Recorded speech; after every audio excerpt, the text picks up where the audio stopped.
Oh, already happened. Yeah, I've talked a lot about this game. While playing it, I've already voiced a lot of my criticism, but I'll re-voice them again for the sake of for review purposes, for final thoughts purposes. I think in short, just to have like a just to have a here we go. Just have a quick like. This is the problem. It feels like the game lost its soul. That's honestly the main issue I have with this. It feels like if you played Hellblade 1, the game had a very specific feeling to it, a very specific. Everything felt very intentional to what it was. It felt a little bit indie, felt a little bit rough around the edges, but it felt like it had a lot of soul built into it. A game made by people that were passionate about the thing they were trying to tell, and that didn't necessarily know how to tell that story perfectly, or to do the gameplay perfectly, or to make a perfect game. But they tried their hardest, and they had a lot of like hardworking people and a lot of people with a lot of vision working on it. And Hellblade 2 feels like it throws all of that away, which is probably what is disappointing about it. It's a privilege to play my game. They're just high on his own farts. And this comes a lot with stylistic choices that they made in the game, which made the game somehow feel more generic than Hellblade 1, despite the fact that this game is more advanced than Hellblade 1 in a lot of ways. Graphically, the game, like, we're going to start with graphics. Graphically, the game looks incredible. There's no doubt about that. They did an insane job in terms of graphics in this game. Although the UE5 engine probably does a lot of heavy lifting for them there, so I don't know how much props to give them there when it's just made in the UE5 engine. But undoubtedly, a very great-looking game, which helps give credence to some of the performances and things like that.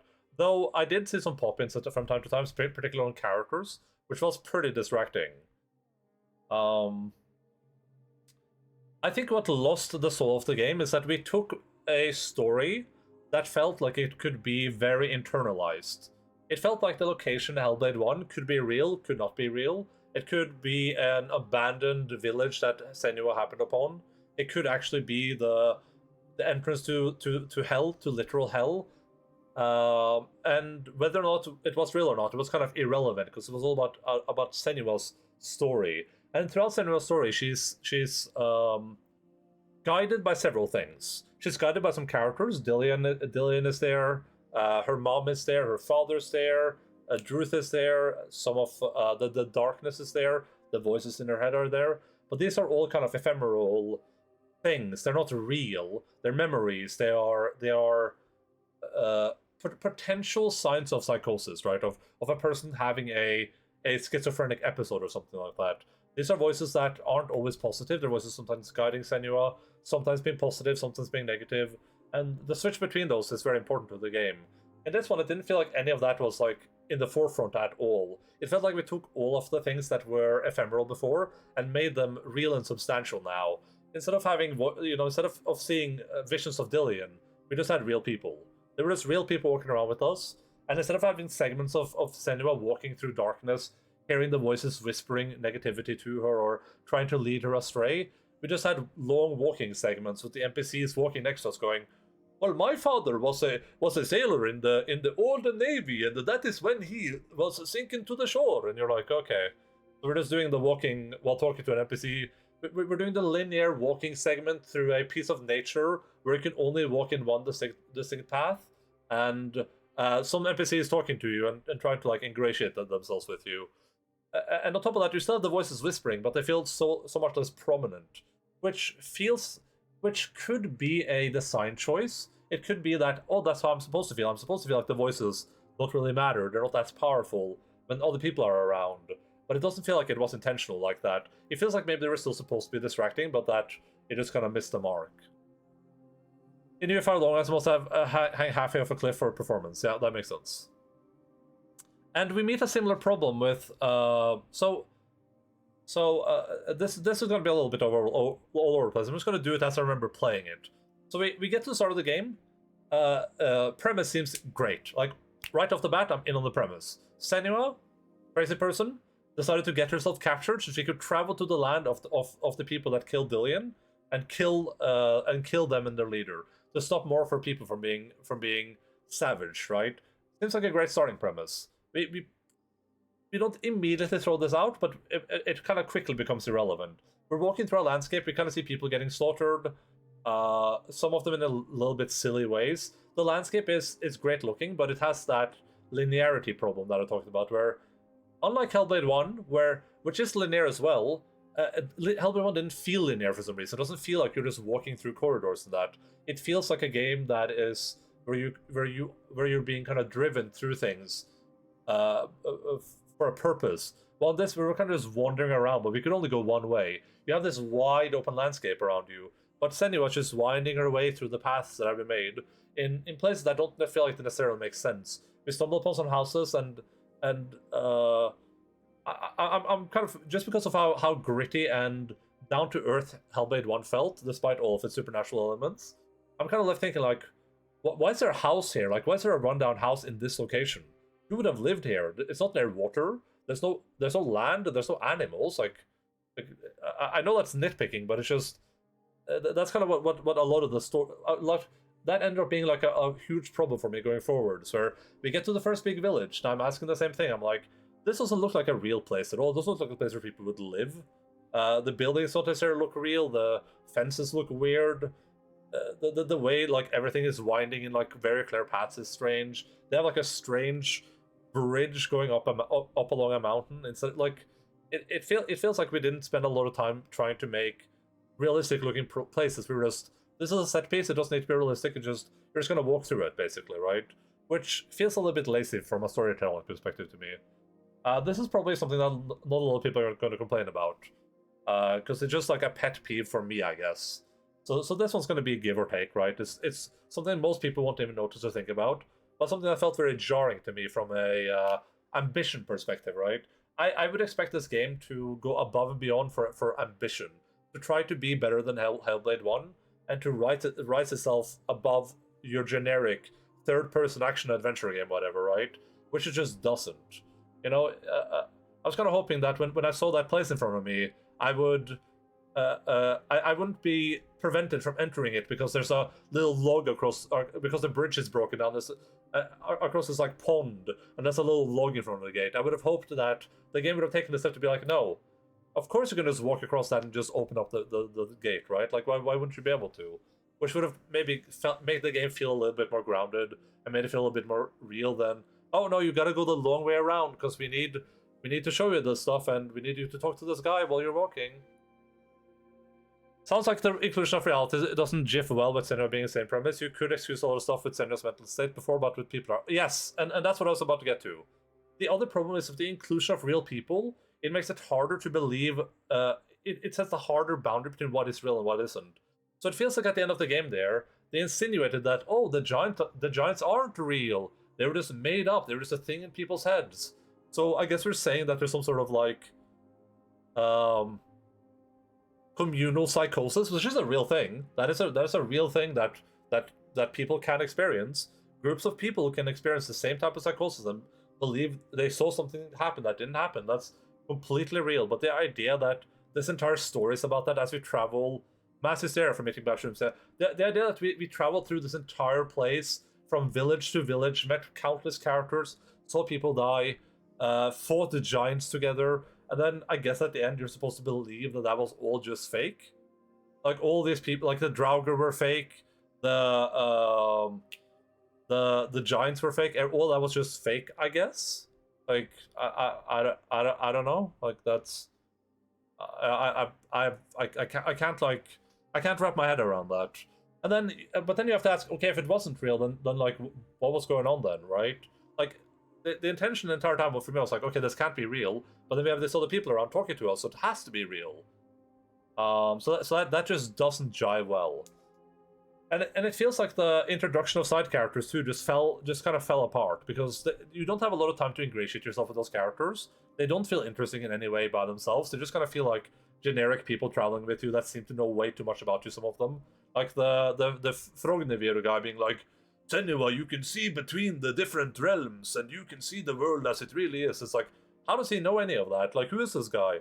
How would he have any knowledge of me, right? At least with Druth, Druth was a very compelling character, because he was just this kind of dying druid that you in the first game you kind of get the sense that you just poisoned Senua's mind with this drivel about Viking times, right? And that has an appeal to it because now you can say, oh, is this real or is this Druth's poisoning Senua's mind, right? Did Druth make Senua think that hell is a real place where Dillion is being kept, or is it a real place, right? You're playing the is this real or isn't it game the entire time. Because Senua, it's just her and the voices. That's all there is. There's nothing else. Just Senua and the voices. And that's not true. There's all the people there. All the people Senua is interacting with. Should have just been paired with that savored it from start, and at the end reveal that he's just a bloated corpse she's been dragging around. Also, first game, mental problem is a problem. It's a problem. Does this make it more seem like mental problems are just untapped superpowers? No. I wouldn't say so. I would say that they just do a poor job of representing mental illnesses in this. Because going on to another point, as this will be a little bit disjointed, but going on to another point, I think that was very endearing about the first game, is that Senua's potential mental illness, and it is potential, right? It isn't a guarantee. She has signs of schizophrenia, but the game implies maybe that isn't schizophrenia. Maybe the voices she's hearing are real people. That's cool. That's awesome. But I think what's really good about it is that it was all about patterns. It was Senua seeing patterns in things where other people would not, which is like a sign of some. That's a sign of some mental illnesses, right? It's the idea that I look out my window, I see a couple of trees. Someone else looks out this window, and they might see like the letter G or something, right? The game is over. Did you like it, Miss Ryan? Well, we're getting to that. Maybe being a white woman is her mental illness. G. Yeah, and that's what Senua sees, right? Like in the first game, Senua sees runes in places where they're not. There isn't a rune there, but Senua sees the rune. And she has to use these runes to open gates that are set in front of her, which feels like it could be a very much like a real thing that someone with psychosis could experience. Well, in this, we are suddenly immediately taken to the supernatural. The first time we have to find a symbol, things start flying up into the air, and the things are highlighted red, and before you know it, you're underground, and you're focusing on bubbles of water to turn the landscape upside down while you're traveling around, lighting blue torches and putting them out to find hidden ways. It's just like it feels like we're so devoid from this almost grounded world to this super hyper fantasy world, which makes this kind of feel pointless in a sense. It just dragged me completely out of the entire game because I didn't understand what we were doing or why we were doing it, or why we were suddenly like looking for the others, or what the others are supposed to be, or why we care about them, or why Senua suddenly wanted to take out Iltuga, the giant. Like it all just feels kind of contrived and pointless. It feels like they wanted to tell a very specific story, and they just like they had story beat. Iltuga dies, Sailorman dies, last guy at the end dies, and they were like, okay, we gotta fill the room between these to make it make sense. And the way they filled it just was bad, I think. And to what Son said, that we should be paired with a Saver Dude. Literally what I said at the start of the stream today was that I think this dynamic would have worked way better if at the start of the game, underwater, we go up on shore, eventually we find like a woman or something. And with this woman, we're being chased by Iltuga, right? The entire game is just us being chased by Iltuga, this giant looming behind us always, trying to kill us, like killing people, destroying places we're going through. And then you could have had the same moment where you realize that Iltuga and this woman are like the same person or something like that, right? Where there's like a bond between this psychosis becoming real again, where it's much more grounded. You can still attribute all the same Hellblade stuff to it, like was it real, was it not real? And then you would just have Iltuga. You didn't have to have 3 giants or whatever. You didn't have to have Tyrant, who was not a real giant, but they were sacrificing people to the not real giant somehow. Like, I don't know. It feels like it fails on so many points for me. It feels like a story that lacks any sort of cohesion at all. With great performances, though I will say again that the accents in this are weird. I don't know what that might be me being racist or something, but the accents did seem a little bit weird. And I would say to build on that too, the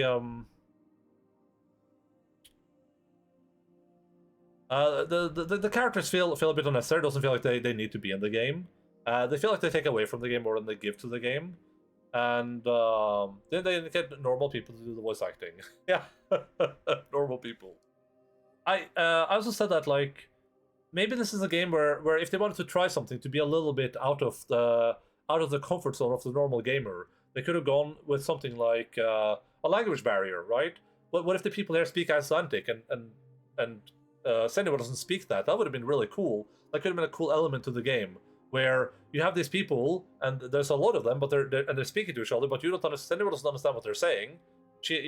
That might have added a layer of like communication and an interesting factor to the game that isn't there because Senua just understands what they're saying, or they understand her whichever way that's going, right? But yeah, it just feels it feels disjointed. It feels like it lacks ambitions primarily. That's my biggest disappointment with the game.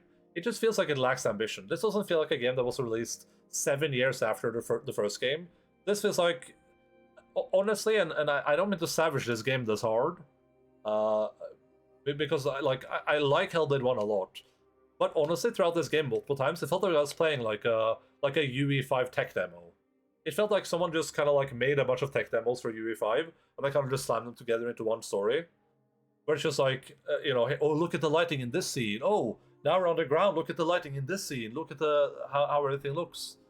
That's kind of the emotion I was stuck with in a lot of the scenes. Just it felt like a demo almost, like an early version of a product first before it's polished. Like I'm playing like the alpha version of Senua Saga before they really got to polish it. The voice actors own multiple schizophrenic personalities. Yeah, that's possible. But yeah, same with the combat.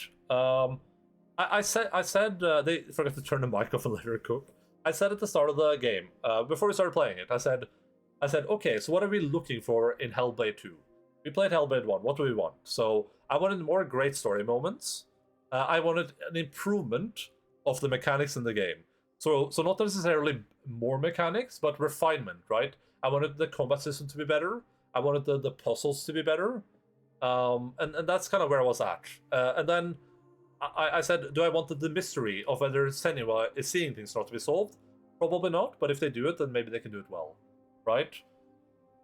Did they do any of that in this? No. I would say puzzles are worse. The puzzles felt more boring in this and more monotonous, despite the fact that in the original game, they were literally just, oh, look, there's a shape right there. And part of that is because there's so many of them, right? When we were in that others area, whatever it was called, the underground cavern area, and I kept playing the game after I was supposed to end stream. I did that because I was like, okay, we've been in here for like an hour. It's going to be done soon. And then we played for like another hour and a half before it was over. Like just insanity levels of pointless puzzles of going here and there. And suddenly we're in the descent. And suddenly we're in like, oh, now we should feel sad for the giant. And then we're like, oh, this giant is a bad giant. No, it isn't. It's a good giant. Now we should feel bad for this giant. Oh, now we're fighting Draugr. Now we're fighting Vikings. Oh, now this man is actually the bad guy. He was tyrant all along, and his son betrayed him, and now he actually killed his son, and now you just like I don't know. It just feels like there's like no direction there. It feels like you had like 600 people working on the game that all had different ideas. Where it's like, okay, you do the first hour, I'll do the second hour, you do the third hour, you do the fourth hour, and you just kind of like slammed it together or something. I don't know. It's strange. And to be able to say more about that, the combat too. The combat in this is a huge improvement in terms of feel and in terms of how cinematic it is. But being cinematic like it is also a huge detriment to the game. So I already said this, but first of all, for some reason in this game you only fight one enemy at a time. Despite the fact that in Hellblade 1 you could fight multiple enemies. And then we get to anytime you defeat an enemy in this game, another enemy shows up. You do a cool killing animation, and then another enemy grabs you by the shoulder and wrenches you around. And that will happen in every fight repeatedly over and over and over again. Super formulaic, like it will never change. And the worst part of this almost for me is that even in the first fight, the first big fight we had with Thorgeister or whatever his name was, in that fight I'm beating him, I'm winning the fight. But then they intermittently just throw a cutscene at you where he's beating you instead. And that just feels so stupid. It feels like it takes all control away from Senua. When in the first game, right, when we're crossing the platforms towards Hela, Senua's fighting her way through monster after monster after monster, never stopping, never once being like slowed down by some sort of cutscene bullshit, right? Did you not like the game? No, I don't like the game, but I wouldn't even recommend you play this. How the camera keeps pointing away from all the cool stuff like lava and giants. Yeah, sure. That's also a good point. When we same scene, Hellblade 1. We're running towards Hela, right? We were actively fighting our way towards Hela. We see her in the background. It's an incredible vista. It looks so cool. In this, when we're going for Iltuga, we're running along corridors. Iltuga's to our left. We can't even see her. She's just kind of there.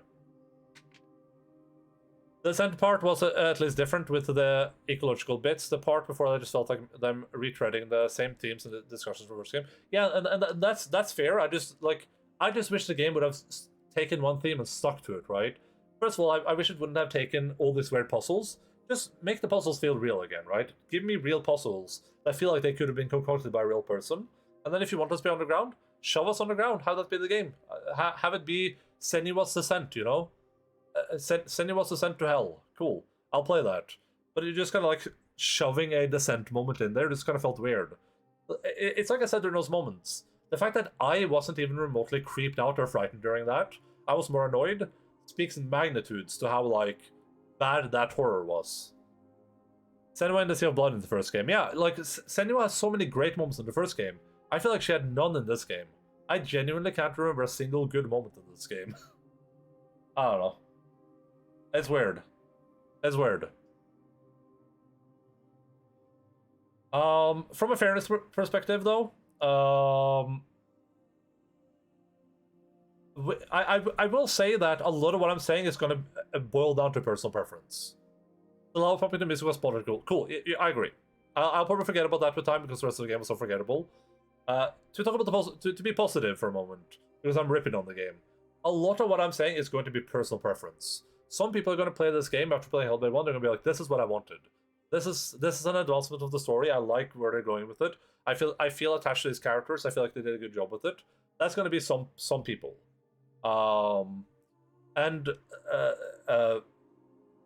Arguably they've set the path for that, right? I don't agree with the choices they've made, and I would argue that they've destroyed the soul of they've kind of destroyed the soul of the game by going in this direction. To me personally, but some people might love this. Some people might play this. They might have a really good time with it. They might feel more attached to Senua than they ever did before. And the scenes are still spectacular in some sense. The puzzles are potentially engaging if you are more engaged in the game, I guess. If you're sitting there, maybe trying to like suss it out a little bit more. So I'm not going to trash this game on the score, despite saying negative things about it. But it's probably going to get like surprisingly low score. Guess what else is pumping? What? Dude! Oh my god. Is that one of my subscribers? Dusty? And those people would be wrong. I think that in all fairness, if people enjoy this game, then I wouldn't. I can see the merit of the game, right? I think the game is too expensive for what it is. Another thing that I forgot to mention too. Thanks for reviewing. I'm so excited to play. Another thing that I forgot to mention too is that the game just keeps going for way too long. It has like a point where I'm like, is this the end? And I was like, no, it isn't. And I'm like, is this the end? And it's like, no, it isn't. And they're like, is this the end? No, it isn't. Yeah, that kind of disappointing. Like, what was the point of that forest scene at the end there? Then all of a sudden, what the heck is this? This is the end? Yeah. That forest scene at the end there too is like, for some reason there's a random ass forest we're going through, and then people get like separated, and then they're in the fog, and it's like they're like, which one will you choose? And I choose one of them, and then they meet up at the end anyway. What? It makes no sense. I don't know, guys. I would be really interesting to if you just saw the other one, the guy doesn't get stabbed by daddy. No, I don't think the game has multiple endings like that.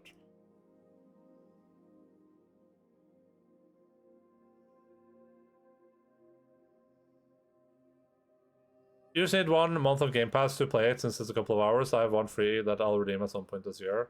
Yeah, I was gonna buy it to Game Pass. I was thinking about doing Game Pass, but I just like I liked Hellblade 1 so much. I was like, and I saw that this game wasn't reviewed well. I saw that it was getting pretty mediocre reviews, but in my head I went, maybe this means that they did something different with it. You know, maybe this means that they tried to be ambitious with it and it just didn't work. The best thing to come out of this game was. Oh no, Dualius was right.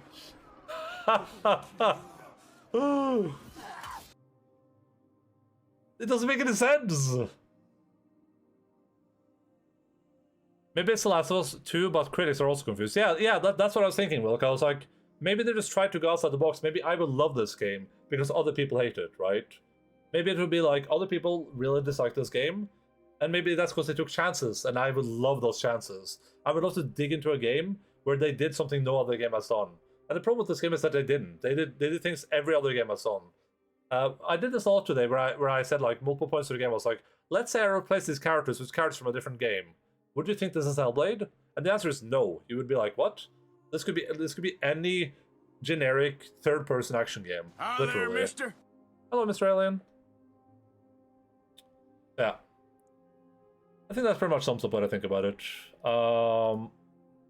Flashbang. Let's see here. Hellblade. So, for reference, we gave Hellblade 1 a 9.1 on the Endaline scale, an absolutely insane score. That's how much I liked the game.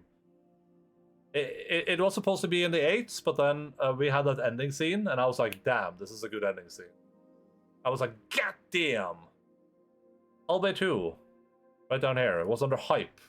We were very excited for this game to come out.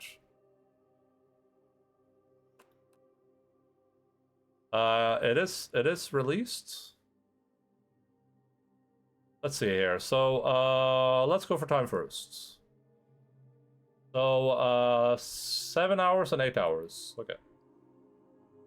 7, 8. What was it? 9? What was 9? It's right. Oi, C word. They can't say the C word. They're not from Australia.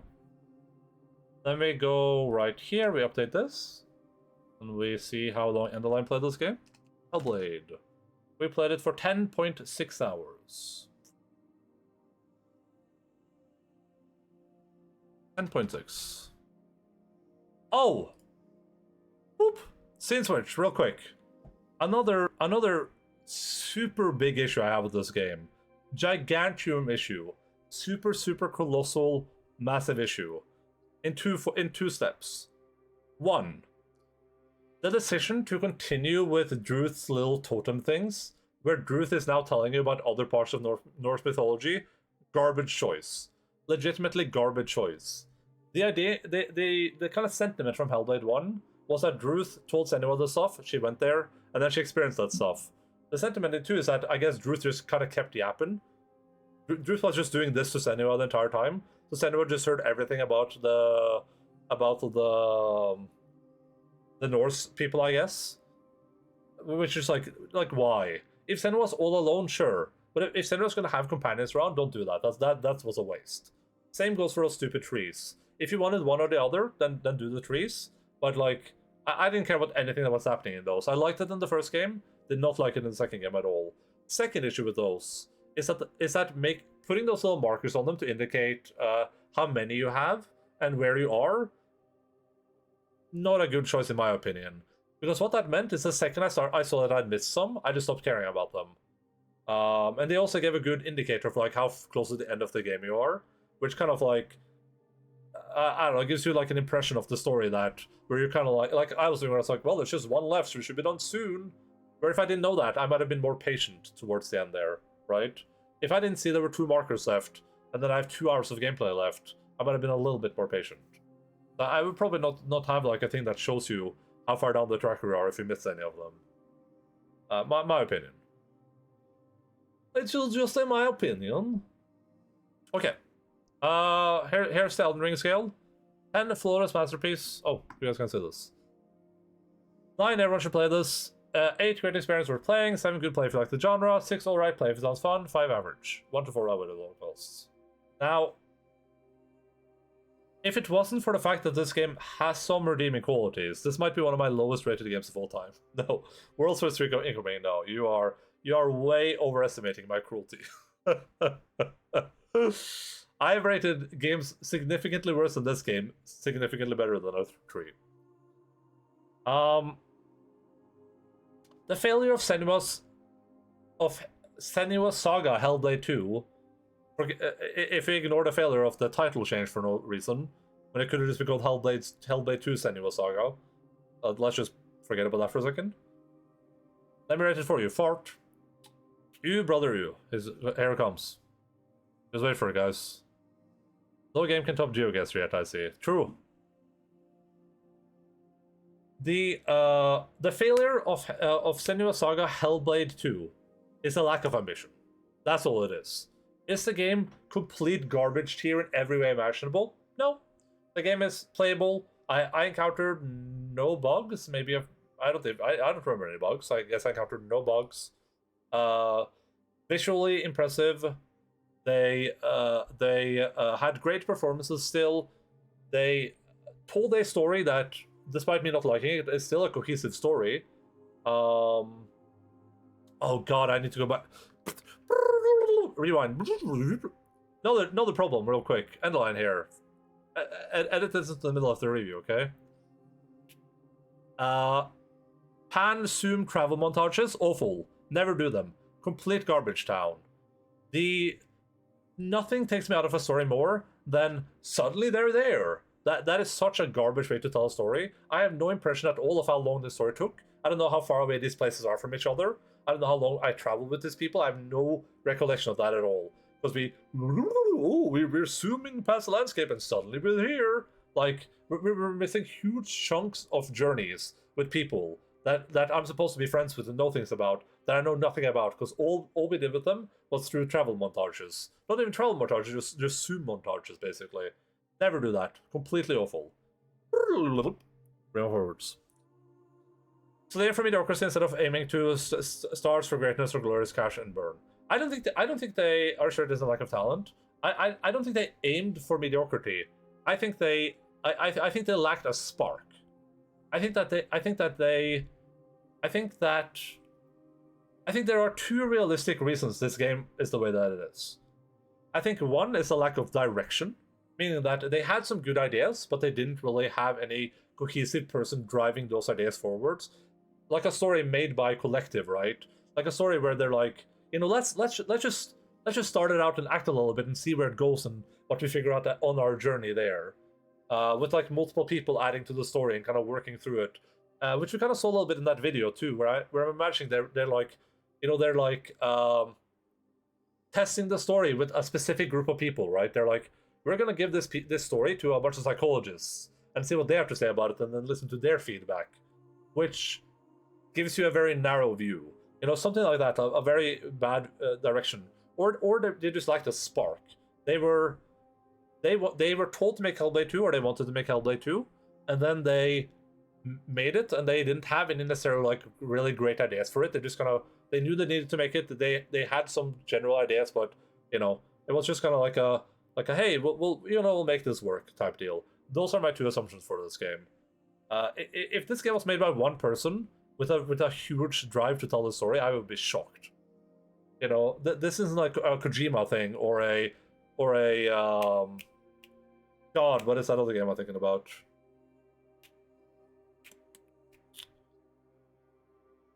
I forget what game I'm thinking about, but this isn't like the cohesive view. Oh, I was thinking about Final Fantasy 14.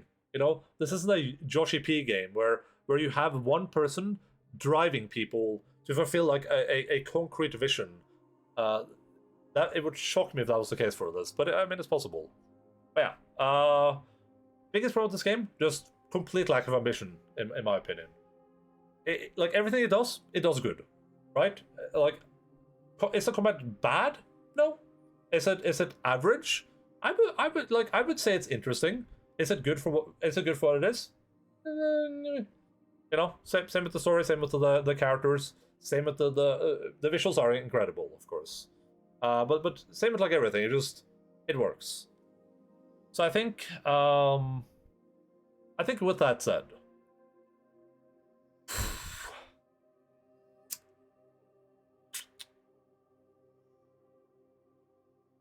I think I would land this game. Let's think about it like this. What would the game need in order to be like a 10? Right?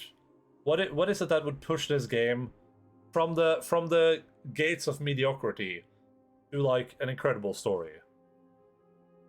And or to an incredible game. And I would say it sounds like you're trying to find a reason to score it higher. No. I have a pretty good idea what I'm gonna score it. It's in the 6s.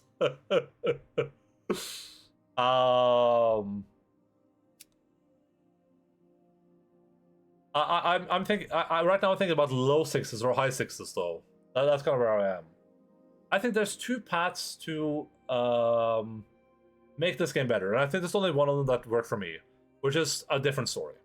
It's just a completely different vision for the story. If the story was different with all the other mechanics being the same,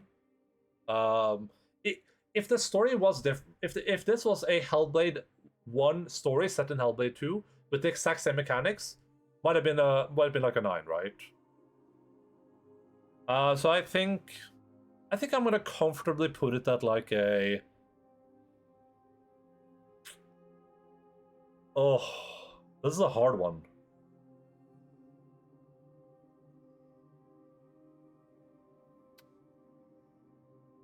Play if you like the genre. Play if it sounds fun. What games would I recommend instead of Hellblade 2? I'll go soft high 6s with a 6.6. This is fine materially note in your heart. No, it really isn't. Brother, ew. What's that? What's that, brother? Look at the critic reviews though. What do you think about these, huh? It's a solid H on the critics. Let's compare it against the other mid-ranges 6s on the list. Yeah, sure. Critics are more insane than Senua.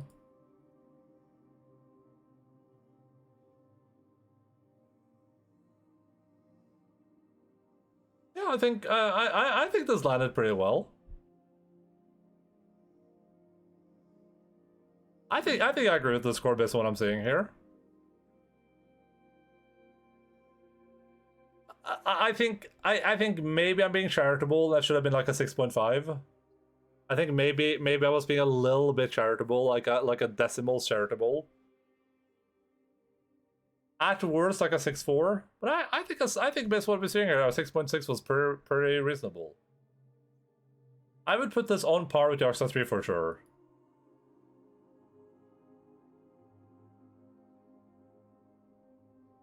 I think that was a good score. I think I did good. I think I did good, Chief. Like if I'd put it in the 5s, like this is 5s for me. The voices told them to score higher. We're not playing Alan Wake today, by the way. Sorry, the review took way too much time. So if you were here for Alan Wake, then fuck you. The voices also happen to be undeclared sponsors. But yeah, like I don't think it. Yeah, I'm sorry, Rich. I don't think the game belongs down here. No, Alan Wake. Yeah, it's too late. I spent too much time. I mean, I didn't think the game was going to be like 5 hours long. You know what I mean? I thought we had at most an hour left of the game. I was thinking at most an hour. I think it belongs near Persona 5. No, I would play Hellblade 2 over Persona 5 Any day of the week. And it isn't even close.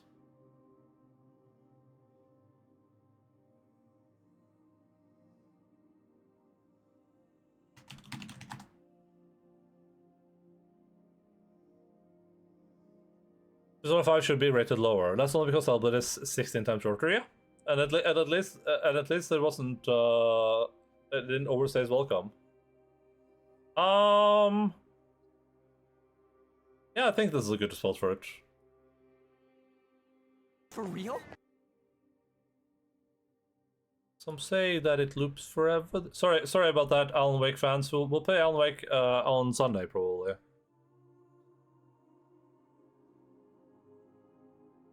Above Dark Messiah? Oh yeah, for sure. You're on Kraken. No, I'm not. When was the last time you played this game and didn't just watch me play it? Yakuza 5 ranking it higher than Hellblade is funny to me. You really think so? So we have two lists here, right? We have the score list. Here I give games scores, and these scores can be a little bit varied. A lot of them will be influenced by the fact that I just finished the games, and a lot of them will be influenced by the fact that I don't necessarily remember my scale perfectly. So this score list is a pretty good indicator of how much I like the game. Though a lot of these games might be rated slightly differently if I thought more about it and had more time, etc. Right? I think it's correct. It's just fun. I think it's funny that Hellblade is so low. Yeah. While this list, in this list, I do a very simple thing in my head.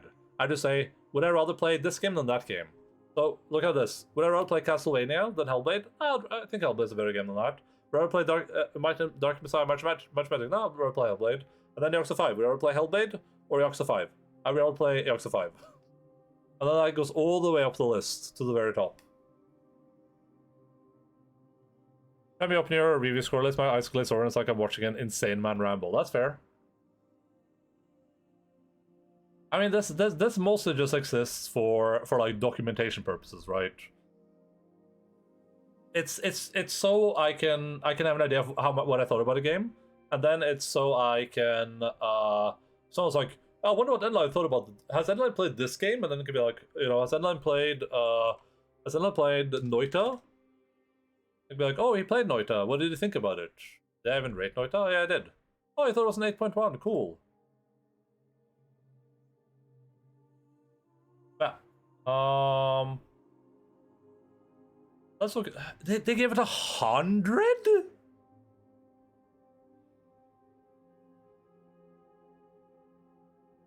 Can you make a read-only version available? Isn't that, don't you just do that by typing like /HTML view or something back here? Or is it hashtag?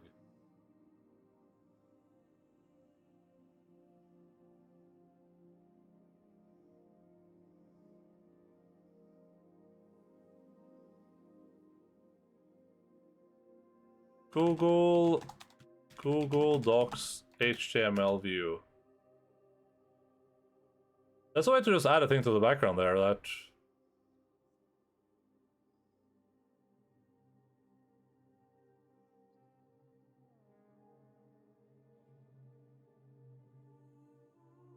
/HTML view. I thought it was this. What does the Guardian know about games anyway? So happy you liked the detention, wonderful little gem. Yeah, the detention was good. Where's the detention? Yeah, the detention was good. I mean, I wish I knew more about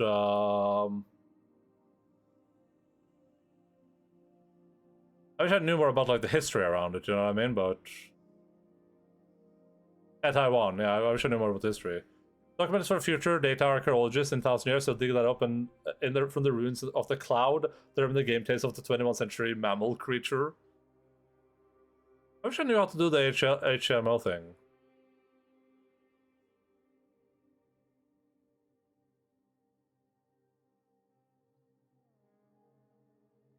I feel like it's just typing /HTML view. Oh, is it like this? No. God damn it. Now I'm stuck in a loop. Maybe I need to remove some of this stuff back here. Where do you think the document begins? Here? I did it! Look at that! It's an HTML view, everyone. Worry about it later? No, I did it, Reddit. See, I knew it was HTML view. I was just missing a little bit of the URL. Look, guys, it's an HTML view mode right now. And you can go see shows here.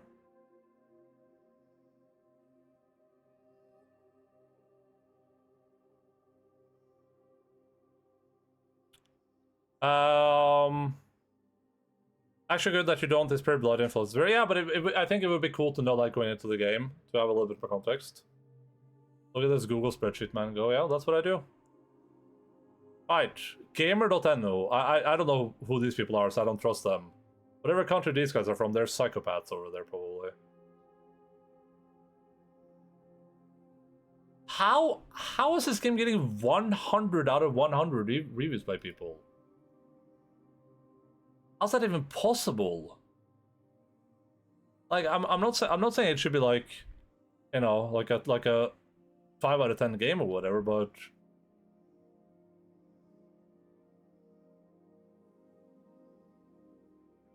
much like in Death Stranding, Hellblade 2 uses the otherworldly rock faces of Iceland to bring its surrealistic fiction to life, combining lifelike photogeometry techniques with widescreen presentation and filmic grain.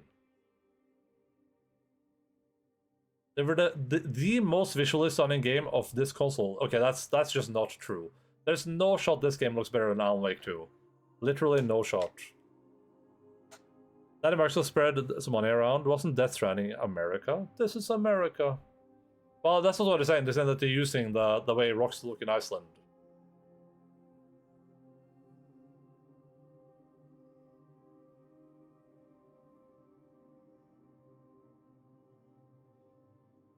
I wonder if I missed something.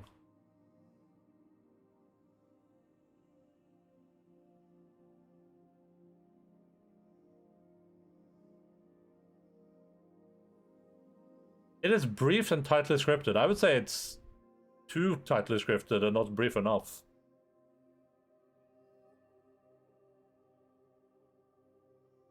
And rating all those reviews, 10 out of 10. Am I out of touch? What's your score? I was waiting spoilers. I gave it a 6.6, Lukonak. So some could argue it's a 6.4. Like, it's brief and tightly scripted and not much like other video games. It's exactly like other video games. That's the problem with it. Yet where countless titles offer hours of loot and leveling, Hellblade 2 instead provides a harrowing, profound experience. What? That's not too bad. I mean, that's not too bad, but I would. I read it at 1.6, yeah, but you don't actually play video games.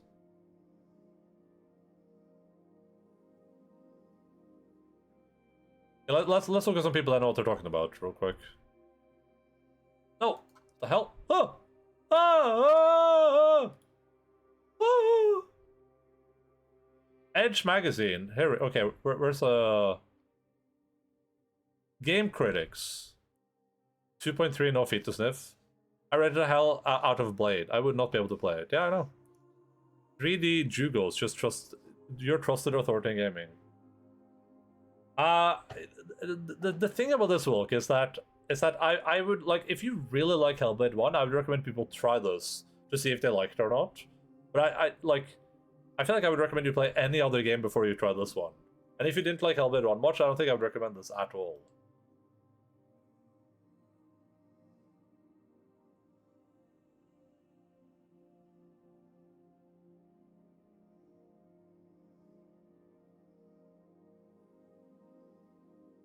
I'll play this on the Game Pass for free since it's short. I briefly checked on another streamer to see what they were saying. It's a glaze fest. It's difficult to pinpoint where exactly Hellblade 2 goes wrong when on its surface it stretched closer to the original formula. True.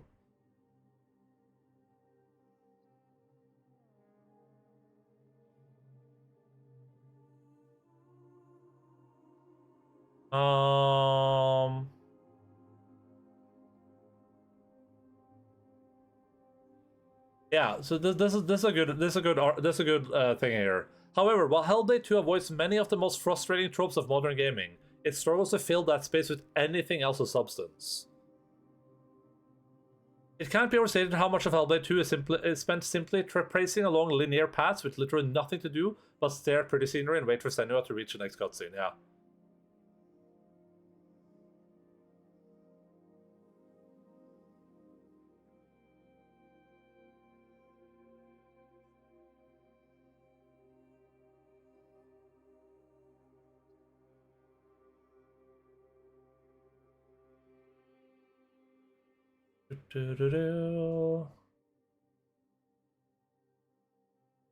That's a good review.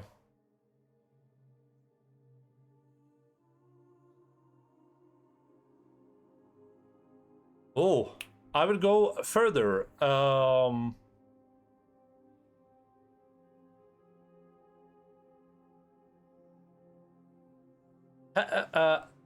Hellblade 2, in stark contrast, has no edge and no sense of purpose. With Senua's psychosis now mostly under control, the voices and visions are still there, but nowhere near as overwhelming. She's forced to wander the real world, engaged in blind heroics and preaching messages of love and acceptance across a desolate landscape of pillaging and plundering. The most charitable reading of Hellblade 2 is that it reworks the sinister imagery of its predecessor in what feels like a morality tale for children. Light versus darkness, love versus hate. I'm sure there are people out there who aren't yet convinced that empathizing with one's enemy is a more productive solution than saving them, but I doubt Ninja Theory will be the ones to change their minds. I would go further though and argue that Hellblade 2 actively harms the franchise, standing as a well-researched and sympathetic portrayal of mental health. The original lucidly visualized and invisible demons that people with mental health struggle deal with on a daily basis, although it ultimately taught us to see Senua's psychosis as a feature rather than a bug. It didn't mince words about how self-destructive the mind can be and how torturous such an existence often is.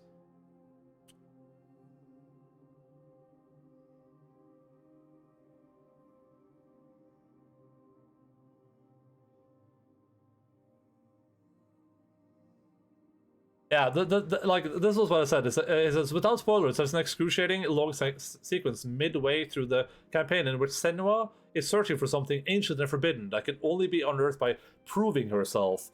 These trials are hyped up to be the ultimate test, and the ground is littered with the corpses also failed.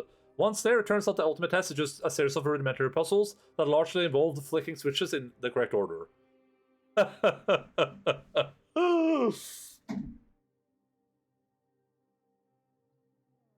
Yeah, this is a review that seems to be pretty on par with me.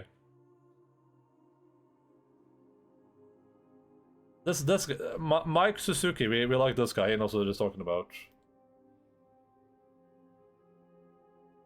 How much you want to bet that the user reviews are like, I hate strong women. I don't want to be. I don't want to be. Can you just look at negative reviews? He's a good writer.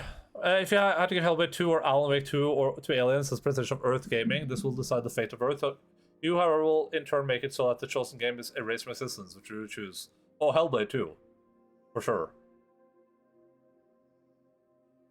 No way I'm sacrificing Alan Wake 2 to some stupid-ass aliens.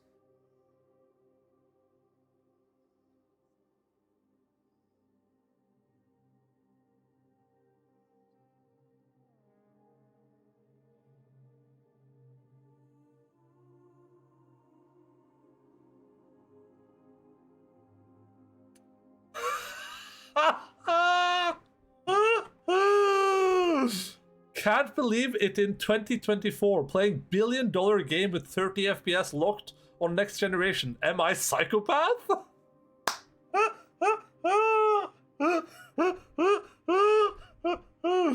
I get up on this, I would. Am I psychopath? But then we'll say Hellblade 2 and decide to eradicate humanity on the basis of being mid. Yeah, I don't care. This kind of reminds me of your take on the Plague Tale sequel, just wandering around while people yap around you. Yeah, I would put this in Hellblade and Plague Tale on a pretty similar level, honestly. I think this is a better game than Plague Tale Requiem. I don't know if I rated it better or worse, but not false. They're pretty similar, I would say. But if they eradicate humanity, they will practically destroy Alan Wake 2 anyway. Listen, Volk. As long as we have Alan Wake 2, we can't be destroyed. As people will find out on Sunday when we play it.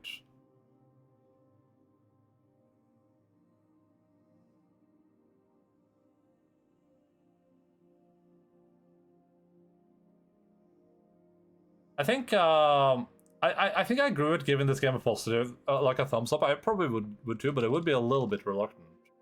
How did this game do though? Steam shards. I actually made pretty good progress in Final Fantasy 16 lately. Nice. Are you having a good time with it? That's okay. Pretty okay.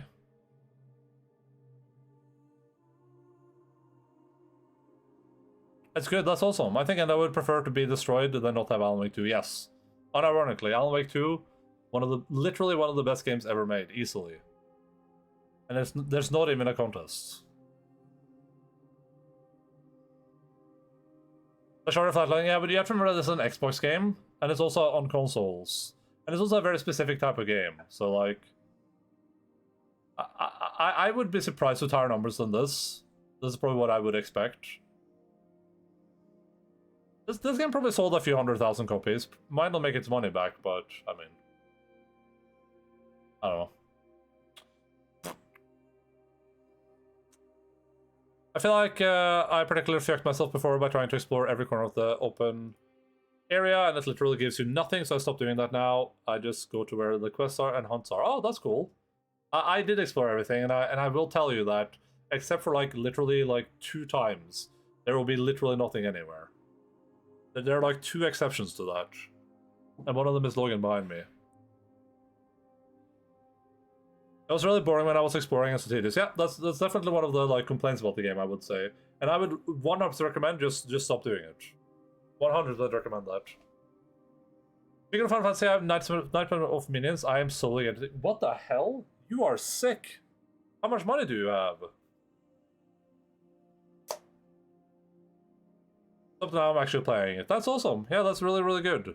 Yeah, and I'm just trying to reassure you that you're not going to miss out on anything by doing what you're doing. Except like one place, which I could like spoil it for you, but I can't even remember it. Only 800 million because I waste like 40 million a minute. 80 million? What the hell, man? What about my house? Iterate, what about my house, man? How did you make all your money? 226k people watching the Elden Ring category right now. Hey guys, I'm gonna go into the Elden Ring category real quick. How much gil did I have again? You have a lot of money, son. Figured that out myself. I explored everything until before the first crystal. Yeah, I explored everything anyway because I'm a psychopath. Är det fint ut, ja? Du tar pent. Försiktig. Det.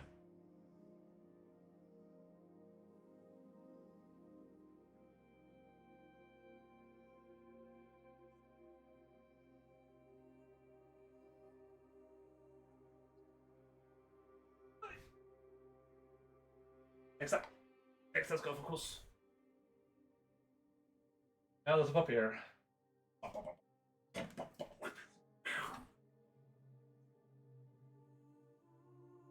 Här är det. Jag klarar dig.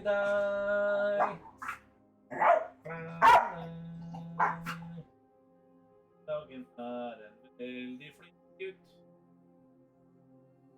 I still look around and see if there's shiny, and the quest hunt takes 2 places too, but I'm no longer running.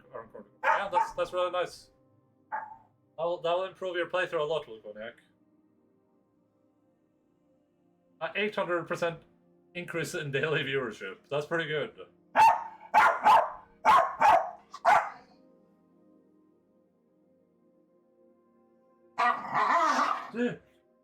Hi. Papa.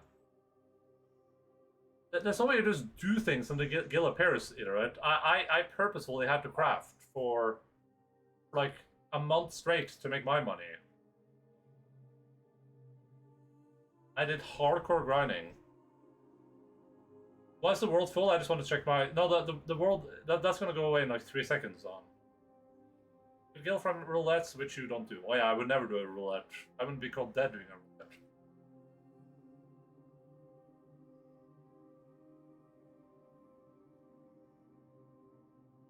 Half of this. Drink it. Come on. I'm sorry about no Alan Wake 2 today, guys. It just... Hellblade took way too much time, so... Hellblade took way too much time.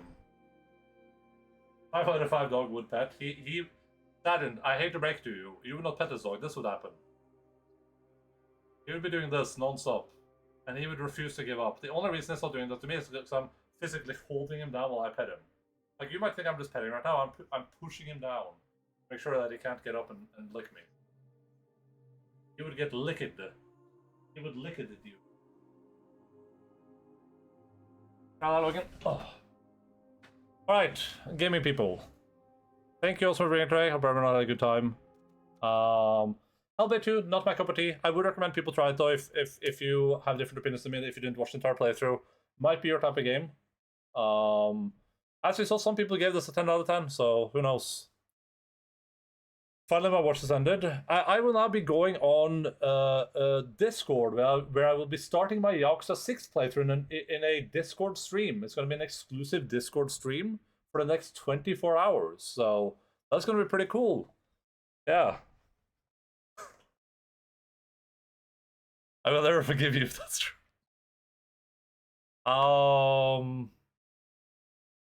Let's go. Hellblade 2, not my cup of tea. That's unfortunate. At least I wasn't bashed down by expectation. That'd be hilarious. Me doing exclusive Discord streams.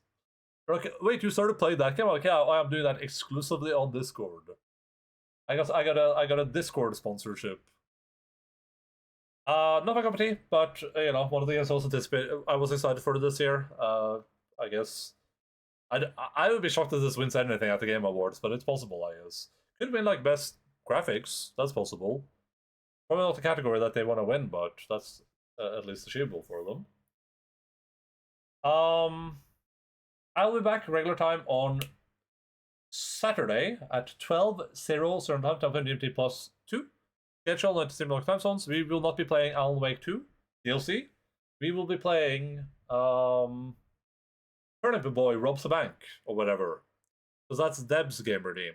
Salemba's not available this week, so we were doing Deb's game redeem, and then we'll do Salemba again next week. That means that on Saturday we're playing Turnip Boy Robs a Bank. Might be a pretty short game, might not be. I'm not going to promise anything. And then we are jumping into the Alan Wake 2 DLC on Sunday. And then we'll see how long that takes us, as Dawn Trail releases on the 28th, I think. So next Friday.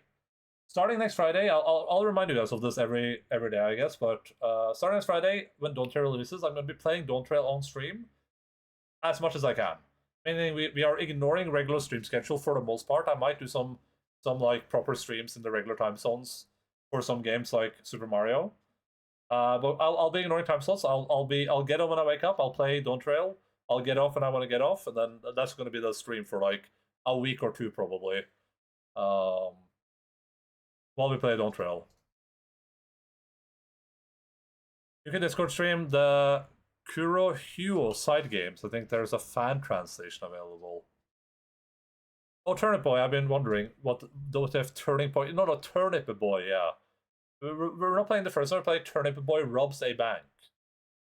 I've seen Deb play the first one. I don't know anything about the Robs a Bank one. But yeah, so the Dawn Trail streams are gonna be irregular. I'm just gonna be like kind of like with Final Fantasy 16. I assume most people don't care about watching that. I assume most people are not gonna jump into the 6th expansion of a game. So I'm just gonna play through it for my own sake. I just want to have my reactions recorded, so my terrible memory can't erase them, so I can always look back at them. That will probably be some long streams for a week or two. I would say 2 weeks, but honestly, depending on if the servers are good or bad. If the servers are good, might be just like a week of streaming, honestly. So we'll see when we get there. But that's the plan from a week for now. Once we're done with Dawn Trail, we're gonna be back to regular streaming. I'm planning to play some shorter games some that come out this year, some that you guys have recommended. So we'll go through a bunch of shorter games, and then we'll jump into one of the bigger games of this year. Probably something like Baldur's Gate 3 or Elden Ring DLC or something. Is your character cute and/or a cat girl? My character is, of course, a cat girl. Of course. I've also spent all this week decorating my house, so that's also ready for the stream. Yeah. Yeah. Listen, guys. Love you all. Hey, mister. Ah, there, mister. Perfect timing. Just as I'm about to leave.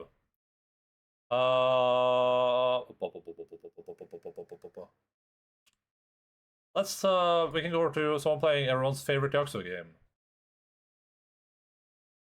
My character is a Rogadin woman, and she's the coolest character ever. Yeah, she's one of my favorite side characters, I would say. I wouldn't say she is my favorite side character, but she's one of my favorite side characters in the game. Yeah, hello, Miami. I am ending right now, but I hope you enjoyed. Be nice to Kerp's viewers. Listen, I didn't tell him to show up now.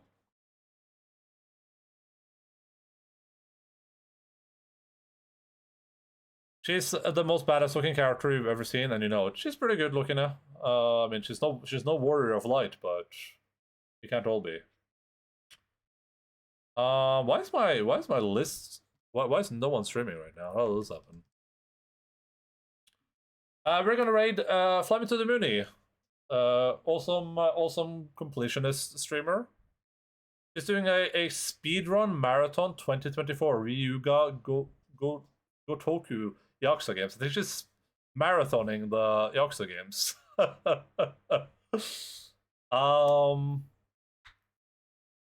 Curbs viewers, that's me. Hey, listen, what happens in Curbs chat stays in Curbs chat. That's all I'm saying. I can't watch that as well. It's Yakuza 3. She's playing Yakuza 3 right now.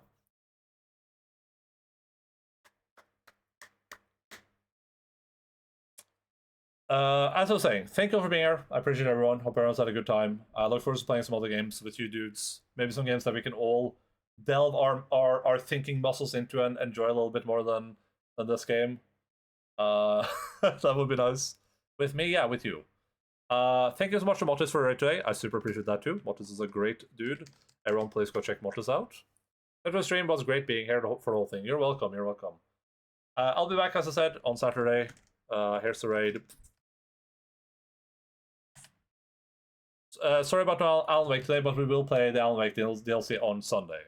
The Alan Wake DLC is just part of the Deluxe Edition, by the way, so I didn't even have to buy it. I just got it for free, I guess, which was cool. Took me a while to realize. So I was looking around. I was like, "Where is it? Like, I can't find it on any store." I keep pushing the play now or buy now button. It just brought me to the game. I was like, "What the hell?" I guess it's just part of the Deluxe Edition, which is fair. So you would think you could buy that separately, but I don't know. That's just how it is, I guess. I don't think there's much else to be said. We will re-adjourn here at the start of the weekend. Then we will have some fantastic video gaming times in our futures. I look forward to playing some. What the? Where's my buttons? Keep button force.